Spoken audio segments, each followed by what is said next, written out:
আমার হাতে যে পার্সেলটা দেখতে পাচ্ছেন এটা হলো ট্রাইপড, যেটা আমি কঙ্কালীতলায় ঘুরতে গিয়ে হারিয়ে এসেছি। হারিয়ে আসার পর আমার মন খারাপ দেখে আমার বর ওখানেই অর্ডার করে দিয়েছিল, কিন্তু আমাকে না জানিয়ে। সেটা তোমাদের সাথে ভিডিওটা শেয়ার করতে একটু দেরি হয়ে গেল। আমরা ঘুরে বাড়ি আসার দুদিন পরেই জিনিসটা যখন আসলো তখন আমি বুঝতেই পেরেছি প্যাকেট থেকে যে এটা ট্রাইপড ছাড়া আর কিছু হতেও পারে না।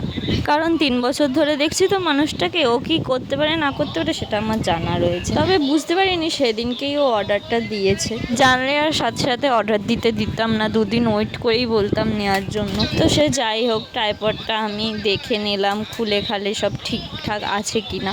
দেখলাম সব ঠিকঠাকই আছে। যে ট্রাইপডটা আমি আগে কিনেছিলাম সেটাই আবার এনেছে আর কি। আমার বর যে আমার এত খেয়াল রাখে তার জন্য অনেক থ্যাংক ইউ আমার বরকে। আমি তোমাকে পেয়ে অনেক ধন্য হয়ে গেছি বর। সে যাই হোক, আমার একটা ঘুরতে যাওয়ার ভিডিওতে দেখলাম 5.9 ভিউ এসছে, সেই আশাতেই আমি আর কি ভিডিওটা করছি। তোমরা এরমভাবেই আমার একটু পাশে থেকো, তাহলে আমি ভিডিও করার একটু উৎসাহ পাবো। এই ভিডিওটা এই পর্যন্তই রইলো, দেখা হচ্ছে নেক্সট কোনো এক ভিডিওতে। ততক্ষণের জন্য সবাই ভালো থেকো, সুস্থ থেকো। আর আমার ভিডিওগুলি ভালো লাগলে লাইক, কমেন্ট, শেয়ার করে দিও। আর আমার চ্যানেলে নতুন হয়ে থাকলে সাবস্ক্রাইব করে দিও।